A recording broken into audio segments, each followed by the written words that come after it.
Hace poco tiempo nos tocó, o tuvimos la suerte de poder viajar a Chiu Chiu y desarrollar un trabajo de conservación y de restauración de 2 piezas devocionales de la iglesia. Y la verdad es que esta charla nace un poco de estas ganas de compartir algo que es muy interesante, porque nosotros conocemos mucho un concepto que es el concepto de sincretismo, ¿ya? Y que tiene que ver, ¿cierto?, cómo distintas formas culturales se mezclan y fundamentalmente en los aspectos, en los planos religiosos, se van intercalando capas, ¿cierto? Y se va transformando en una manera de mirar o de tener un culto a algo. Pero claro, desde la teoría siempre lo podemos comprender muy bien. En el trabajo que nosotros hacemos en el cotidiano es muy bonito ver eso en persona y poder vivirlo y poder en la relación con la comunidad poder experimentar. La iglesia de San Francisco de Chiu Chiu de alguna manera es la iglesia más antigua de Chile, aunque nosotros siempre disputamos que San Francisco de la Alameda es la iglesia más antigua de Chile, porque la verdad es que San Francisco de la Alameda, ¿cierto?, es el templo construido más antiguo en el Reino de Chile, y la iglesia de San Francisco de Chiu Chiu, que la primera piedra más o menos se remonta a 1611, es mucho más antigua, pero en ese momento era la audiencia de Charcas y no es chileno hasta después de la Guerra del Pacífico. Entonces, hoy día, el pueblo de San Francisco de Chiu Chiu, que está a pocos kilómetros de Calama, ¿cierto?, es uno de los pueblos chilenos, ¿cierto?, de una de las comunas en Chile. Pero en algún momento fue Bolivia.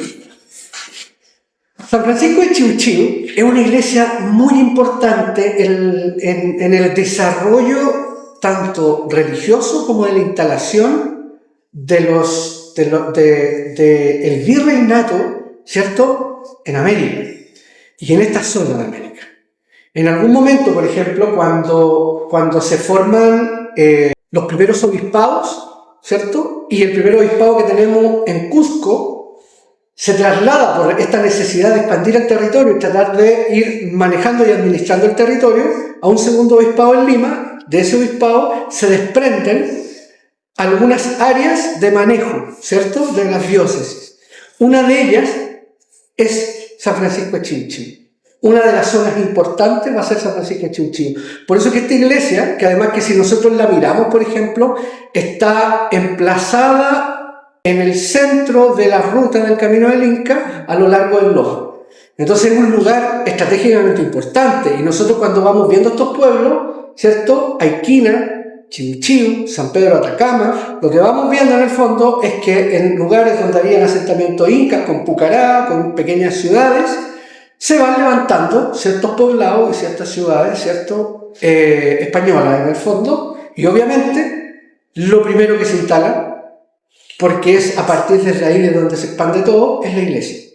Y esta iglesia es una de las más antiguas que nosotros vamos a poder conocer. ¿Y por qué les menciono esto? Porque todas ellas hoy día tienen fiestas patronales que son muy importantes.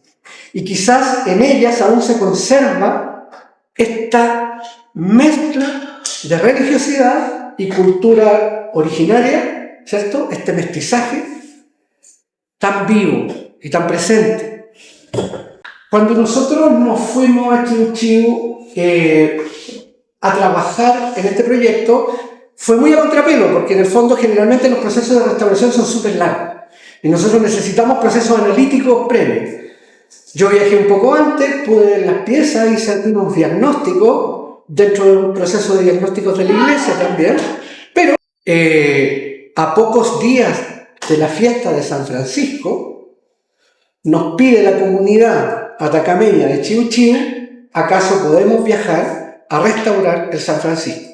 ¿Y qué ocurría? Que siendo una de las fiestas patronales más antiguas de Chile y de las más importantes, San Francisco no había podido salir a procesionar en muchos años porque estaba dañado en sus bases. ¿Y por qué estaba dañado en sus bases? Porque como es una pieza de procesión, el mismo manejo cotidiano hizo que se fuera dañando. Tanto San Francisco como la patrona a la que ellos llaman Virgen Purísima y que es para nosotros una Inmaculada Concepción. ¿Ya? Estas 2 piezas procesionales estaban muy dañadas. La misma comunidad, por ese mismo resguardo, decidió tenerlas en la iglesia, y la fiesta, entonces, en vez de que las piezas salieran a recorrer la ciudad, era la comunidad la que por varios años iba a visitarla dentro del templo. Eso fue haciendo que la fiesta empezara a decaer. ¿Ya? Y entonces la fiesta se empezó de alguna manera a perder, entre comillas, no cobraba el mismo sentido para la comunidad, ¿cierto? Entonces para ellos era súper importante ver la posibilidad de que volvieran a procesionar. Y tenemos que pensar que dentro de eso, San Francisco, una de las primeras cosas que hace cuando se inicia la fiesta de San Francisco es salir, estamos en septiembre, a bendecir las cosechas. Y no salía San Francisco hace varios años a bendecir las cosechas. Entonces, con eso nosotros nos damos cuenta de la importancia que tienen para las comunidades sus imágenes, y que podemos ser o no católicos, religiosos, creyentes o no, pero la relación de las personas, ¿cierto?, con estas piezas que por muchos años o siglos han estado relacionadas con su vida es súper importante. Les voy a mostrar aquí un punto de imágenes de la iglesia que me interesa para ir adentrándonos en el tema de la restauración, porque de alguna manera nosotros pensaríamos, esto en cualquier iglesia, que esta es la entrada principal del templo, ¿cierto? A todas luces, ¿verdad? Porque además la iglesia, bueno, tiene una zona de tumbas alrededor, que son, ¿cierto?, las tumbas antiguas, la zona de cementerio, y tiene esa otra entrada lateral, y no es tan distinta a cualquier iglesia de las que nosotros conocemos, con planta de cruz latina. Pero la entrada anterior que yo les mostraba es la entrada principal del templo. O sea, a la iglesia de San Francisco de Chivilchiv, la comunidad entra por ese acceso lateral. ¿Y por qué? Porque yo tengo graficado el sol y en la zona del solsticio del sol. Y para ellas, por ahí entra la luz del sol al templo, se refleja en la pila bautismal y esa es la entrada al templo. Entonces, si bien la iglesia tiene planta de cruz latina como cualquier iglesia y en la que nosotros entraríamos de frente, en este caso, la idea originaria de esos pueblos que asumen el catolicismo sigue manteniendo el sol, ¿cierto?, como uno de sus símbolos principales en su idea de deidad. Entonces, se nos va entrelazando esta idea de Dios, ¿verdad?, y del propio conocimiento de Dios relacionado con el todo, ¿cierto?, que es la tierra, que es la naturaleza, que es el sol. Aquí nosotros podemos ver un poco lo que es la plaza de Chivilchiv, el acceso, los campanarios, esta era la otra entrada que les mostraba, y aquí tenemos una zona de cementerio. Es muy bonito esto, no me quiero alargar en esto, porque aquí hay una zona de cementerio de esas tumbas que yo les mostraba bien desarrolladas, y acá hay unos túmulos más humildes. En algún momento nos contaban, en esta larga historia de Fabriquero, en los túmulos más humildes están enterradas una gran tradición de fabriqueros. Ya les voy a contar de los fabriqueros. Y en el otro lugar, personas católicas, porque no necesariamente los fabriqueros eran católicos, así católicos, pero son y fueron los encargados de custodiar las imágenes del templo y mantener las fiestas religiosas por siglos, hasta el día de hoy. Y entonces hay una especie así como de nosotros que éramos los católicos y ellos que son más bien indígenas, ¿cierto? Y que por este resguardo que tienen y el cuidado de las imágenes tienen ese derecho de estar enterrados en el templo. La última fabriquera de tradición, o sea, ahora hay una tradición joven, ¿cierto?, de descendientes de ellos, la última fabriquera falleció el año 2023 y fue enterrada ahí. O sea, eso que algo hoy día para nosotros en cualquier templo de cualquier lugar no ocurriría, ella fue enterrada en uno de esos túmulos laterales.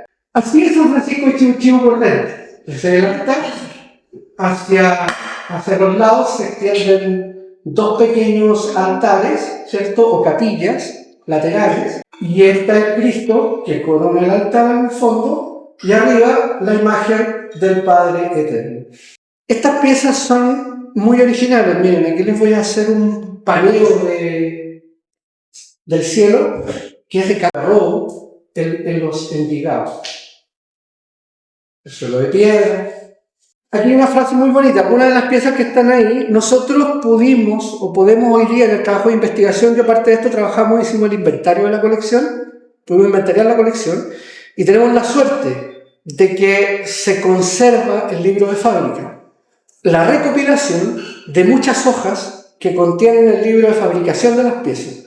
No los voy a latear leyendo las piezas, pero por ejemplo, ahí hay una cita de cómo se trajo este Cristo de goznes articulado ya al templo, cuánto costó, cuánto dinero costó, ¿cierto? Y que se mandó, por ejemplo, también a policromar los dos ladrones, el buen y el mal ladrón, y de dónde se trajeron.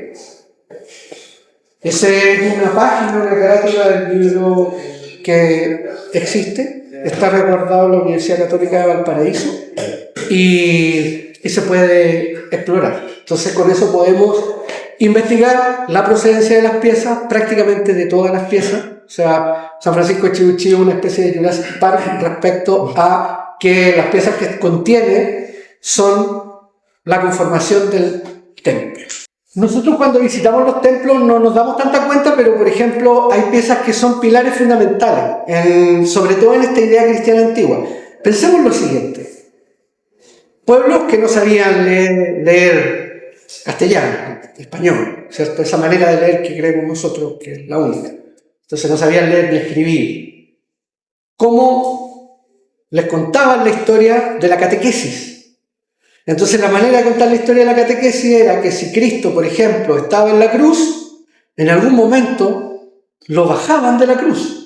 Y nosotros hemos visto, tenemos la piedad en el taller, la escena de la piedad cuando está puesta en los brazos de la Virgen Jesús, ¿cierto? Entonces ellos sacaban a Jesús, lo llevaban a la Virgen dolorosa que tienen, y un vecino que nosotros conocemos es uno de los últimos que manipula a la Virgen y tiene unas variquitas donde la Virgen mueve sus manos, se toma la cara, llora y recibe al Cristo. Eso en la fiesta con la iglesia llena.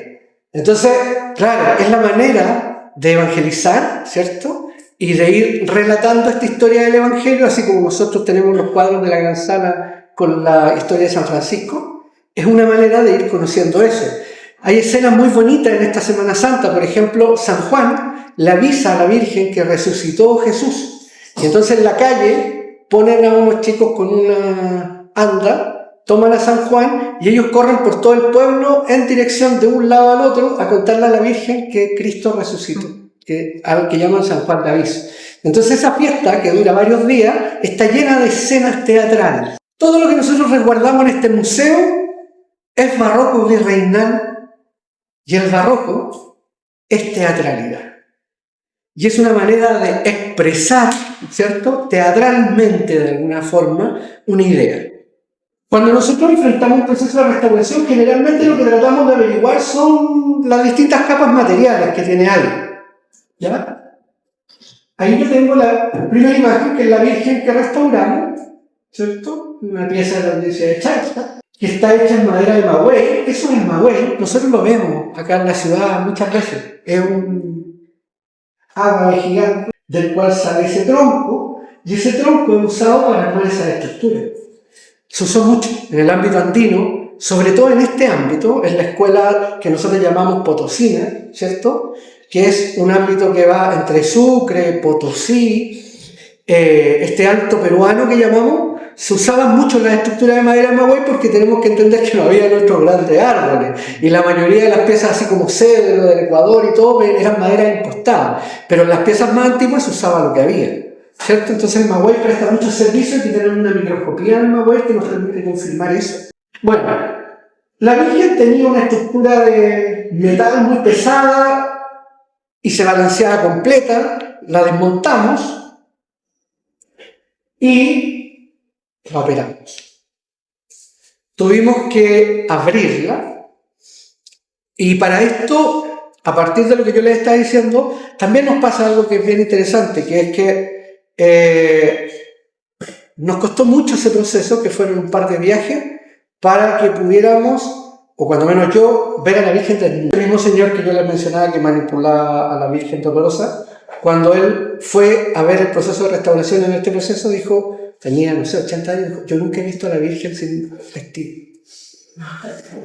Entonces, las fabriqueras o las encargadas de custodiar las piezas jamás permitirían que la imagen no se viera como se debe ver, vestida y sin perder esa, ¿cierto?, idea de santidad que tiene, pero además porque es conservar el misterio de la pieza, ¿cierto?, que es lo que hace que la pieza valga lo que es, porque la pieza refleja algo que a lo mejor para nosotros puede ser astilla y madera, pero que es más que eso, y eso está en ese cuerpo simbólico.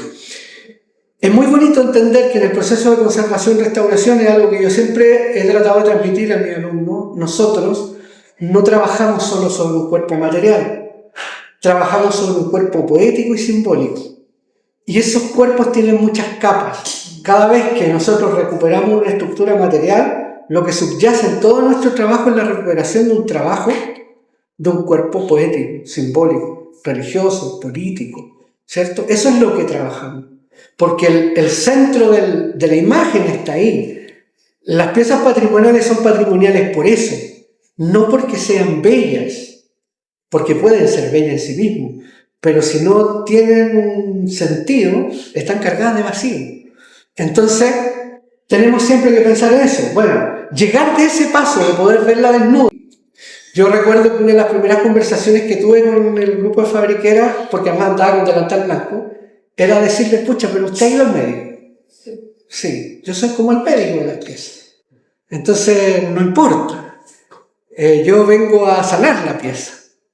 Entonces, tratar de buscar una conexión que nos permitió poder trabajar las piezas.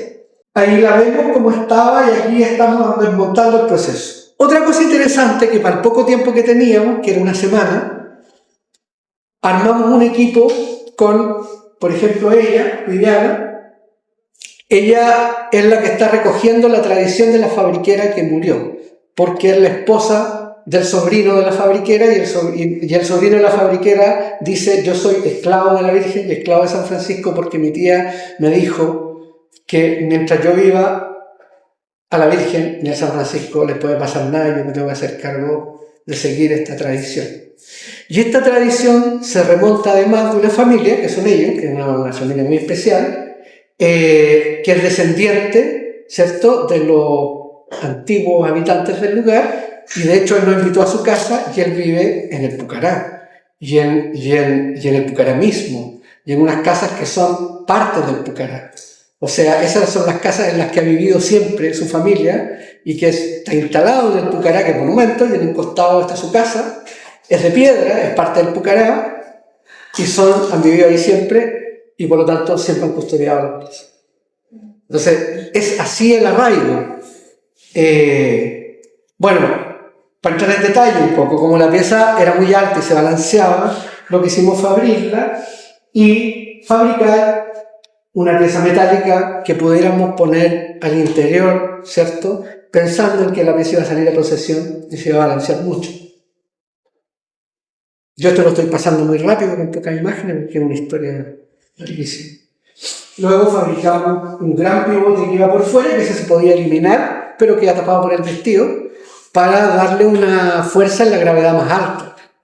Porque la pieza al ser muy alta, la otra solo nos confinaba a la altura, ¿cierto?, de los pies. Quizás una de las cosas más graves, que lo vimos en una de las imágenes anteriores, es que la Virgen tenía unas sandalias, unas chalitas, que eran además de la última fabriquera. Se las habían puesto cuando ella falleció, unas sandalias. Y con esa pieza tan pesada se reventaron los pies, porque más bien esos pies frágiles con unos tarugos hacía toda la fuerza.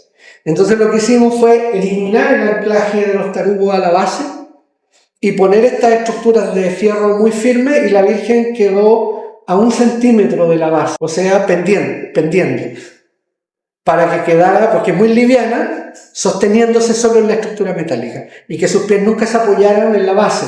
No se percibe, pero para nosotros era súper importante que no hubiera ningún movimiento en donde los pies, que ya eran muy frágiles porque la madera magoya es muy frágil, no fueran o no hicieran sujeción.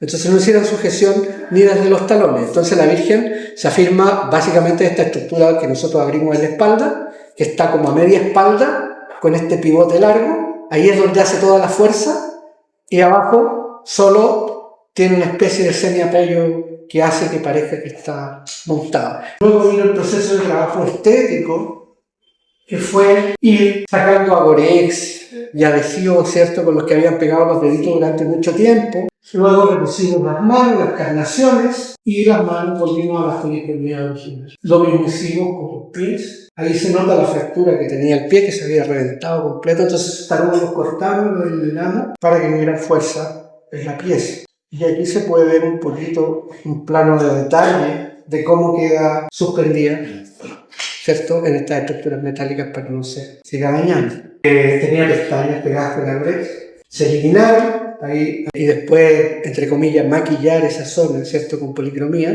porque además los ojos son muy bonitos, se limpiaron, y son tan sutiles los ojos de vidrio que tienen hasta venas, así que se reflejan. Y la Virgen mira al cielo, y las pestañas largas evitaba esa mirada, ¿cierto?, como dulce de la imagen. Pero todos esos procesos, por ejemplo, de quitar las pestañas, que la misma comunidad había puesto en algún momento, los conversamos con ellos. Entonces fuimos viendo así como, no, sí, porque al ir viendo la pieza, la misma comunidad así como, no, sí, sabéis que mejor saquémosla. Yo le decía, por último, pongámosla más corta. Pero no, saquémosla, está bien. Y así quedó después del proceso. Y así quedó después de la restauración.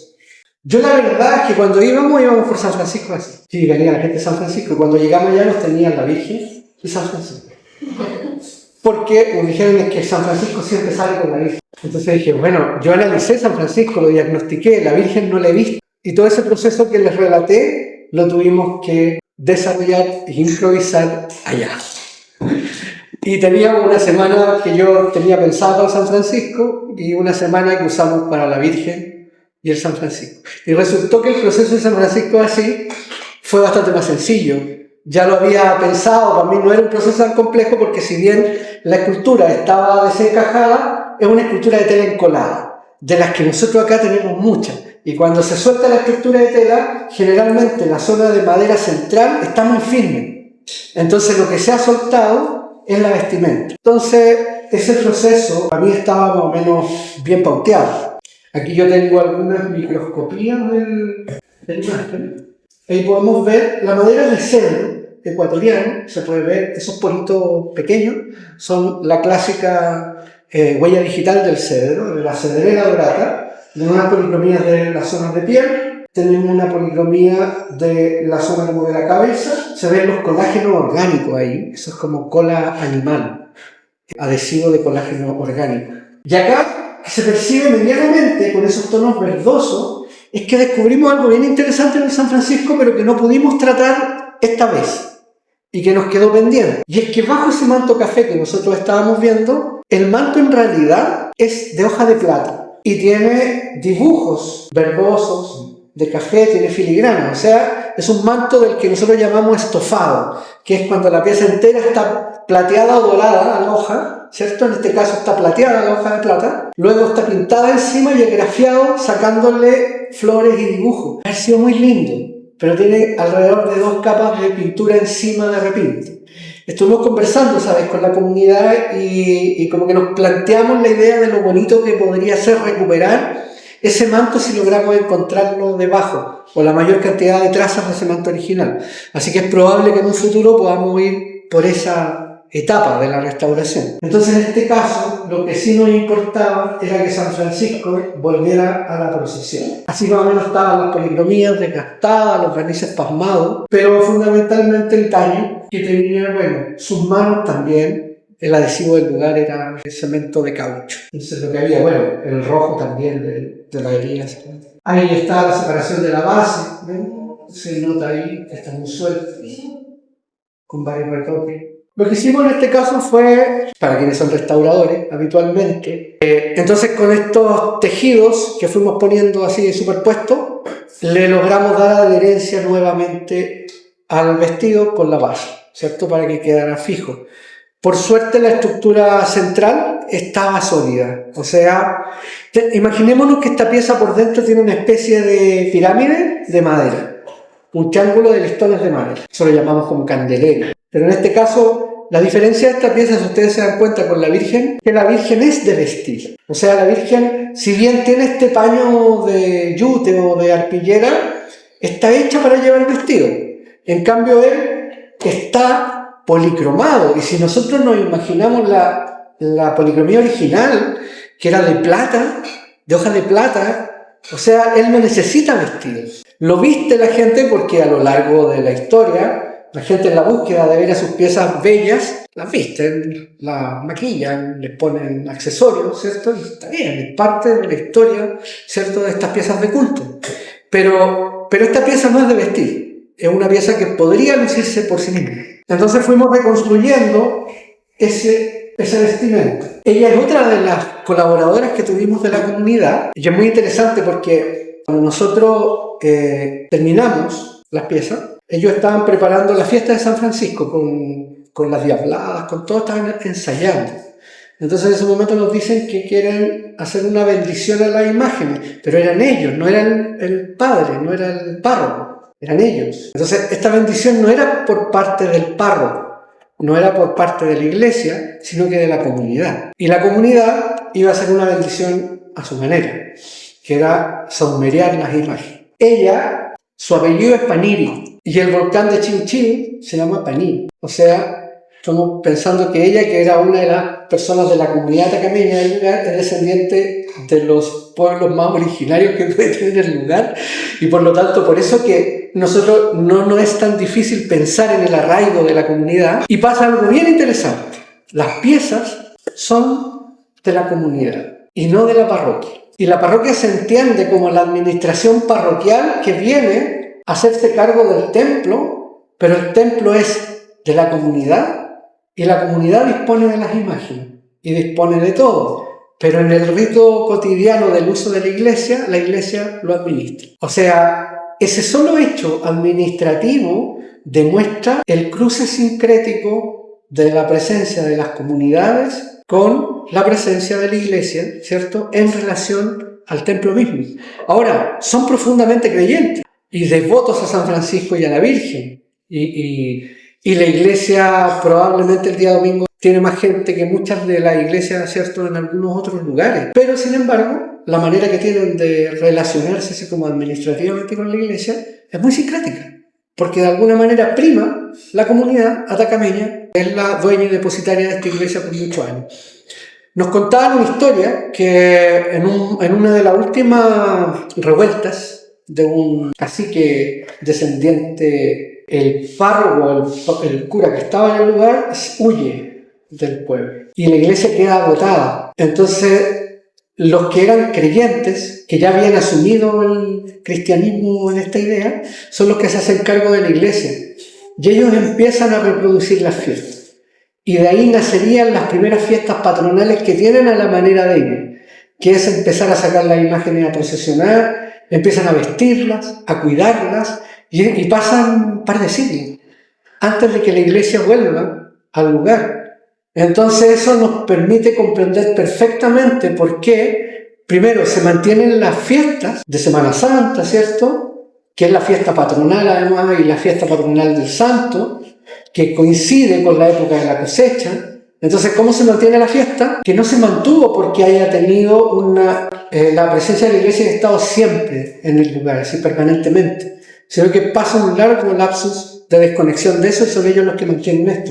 Entonces, es muy bonito ver eso, porque de alguna manera todo lo que nosotros recibimos a hoy nos permite comprender que es por el cuidado de estas comunidades. Yo soy conservador restaurador, nosotros hacemos un trabajo súper profesional, hacemos mucha analítica, hacemos mucho análisis histórico, muchas cosas de ese tipo. Y también estamos convencidos de que los procedimientos materiales que ejecutamos son siempre reversibles, respetan el original, son los correctos. Pero sin embargo, nuestro trabajo ahí hoy día era solo posible por esa tradición de fabriquera que a lo mejor, claro, le pusieron una pestaña, pero la pieza sigue existiendo. A lo mejor repintaron con una pintura que no era la apropiada o con un adhesivo no apropiado, pero la pieza sigue viva y la pieza sigue saliendo a procesión. O sea, más encima cumple una función. Creo que ahí la función se cumple mucho, la función que nosotros ejecutamos. Les voy a mostrar ahora parte del proceso y ya empezamos a avanzar con las policromías. Y aquí tenemos a San Francisco restaurado. Esa calavera la fabricó uno de los chicos que era descendiente de una de las fabriqueras, hace mucho tiempo. Nosotros respetamos esa pieza que habían hecho y la tratamos de policromar un poco. Y el santo quedó listo para la fiesta. Profesor, ¿Sí? ¿cómo protegió usted el estofado? El estofado, mira, lo que hicimos fue un poco pensando en lo que pensamos siempre. Siempre nos vamos a topar con un tema, que es que no podemos recuperar el estofado, ¿ya? Yo se lo mencioné antes a partir de un cielo que tenemos en la sacristía, y cuando no podemos ir por él, porque no lo vamos a poder escapar y recuperar, tenemos que pensar que más adelante sí lo vamos a poder hacer a lo mejor. Entonces, lo que debo tratar de hacer es generar una película que sea tan reversible, pero tan duradera, ¿cierto? Esa es como la disyuntiva, que le permita a otro restaurador, aunque no sea yo, quitarla con facilidad. ¿Qué hicimos? Que en el fondo, uno de los problemas que teníamos con esto era que la película de abajo, la de plata, es soluble al agua. Entonces, habitualmente nosotros cuando hacemos este juego es bastante fácil, porque si tenemos algo como un óleo, por ejemplo, ponemos un barniz al agua y después trabajamos con sistemas oleosos encima. Entonces, cuando tú sacas el óleo, llega a la base acuosa y no puedes pasar. Y después eso lo sacas con agua. Entonces siempre es como fácil ese proceso de inversión. En este caso no podíamos porque esas bases son acuosas. Y si poníamos barniz acuoso, se nos iba a dañar. Entonces lo que procuré hacer fue poner una fina capa de barniz de mar que se pudiera levantar muy fácilmente con un solvente alquílico que no daña la placa. Y después trabajar solo sobre esa estructura encima. Con unas capitas muy delgadas. Y un barniz final que nos permitiera así como homogeneizar. Y la pieza quedó operativa. Después de eso, la pieza fue vestida. Él fue el que hizo la calavera y que él es el descendiente de la última fabriquera que murió. Y su señora Viviana, ahí están las chalitas. Entonces, ¿qué pasó? Que al sacar las chalitas igual dañaban porque estaban pegadas con acordes. Juntos con ellos decidimos sacar las chalas y dejarlas porque los pies habían quedado muy bonitos, además, entonces se podían lucir los pies. Entonces José dijo, bueno, ya porque ya igual prestó un tiempo de servicio y todas estas chalas, entonces yo me las voy a llevar y las voy a enterrar en la tumba de mi tía. Todas estas cosas muy simbólicas para ellos. Entonces cuando se hizo la bendición que yo les decía, que es que la comunidad decidió hacerle un saumerio para recibir a las imágenes antes de la entronización que se iba a hacer en la iglesia, ahí está, por ejemplo, la ceremonia de saumerio y él está hablando a su tía y diciéndole que las chalitas habían prestado un servicio un tiempo y todo, y que se la iba a devolver ahora, después de haber estado con la Virgen, mientras se hacía el saumerio, por el cual pasó además toda la comunidad. Fue un proceso bien largo donde toda la comunidad que estaba bailando en ese momento, así como ensayando, vinieron de a poco y empezaron a hacer un saumerio. Claro, cuando uno se da cuenta, por ejemplo, que eso de alguna manera, claro, no es una ceremonia católica, pero está llena de todo el simbolismo de esas piezas. O sea, tampoco es tan distante a cuando algún fraile también les pone incienso. Pero en este caso es la misma comunidad que cree en esas imágenes, que son devotos totalmente de las imágenes y que hacen lo mismo a su manera. Entonces, ese cruce como de respeto, es lo que yo les mencionaba al inicio. O sea, todo este sentido de sincretismo tiene que ver porque claro, nosotros podemos tener una mirada de estas piezas como piezas de religiosidad católica, pero son mucho más que eso. O sea, tienen un cuerpo simbólico que supera el tiempo, supera fronteras, barreras, espacios. O sea, es muy profundo. ¿Alguien tiene alguna pregunta? No, más que pregunta, agradecerte esta charla, la verdad es que es súper interesante. Y sí, tengo una pregunta. Me llama la atención que los muros fueran blancos, en una del norte, una iglesia del norte antigua. En general, no había ningún diseño, no, nada. No, hay en el norte, pero al interior del templo. Al interior del templo, algunas que tienen murales ornamentales. El cuerpo, es muy bonito lo de la cal exterior, ¿ya? Porque hay algunas que tienen ornamentos interiores. Pero, por ejemplo, otro tema que nosotros dejamos pendiente que nos pidieron es limpiar las campanas. Las campanas que tienen son una historia paralela, dan para otra charla. Tienen las campanas de las más antiguas que pueden haber en Chile, en fundición, la original del templo. Es una secuencia de campanas muy bonita.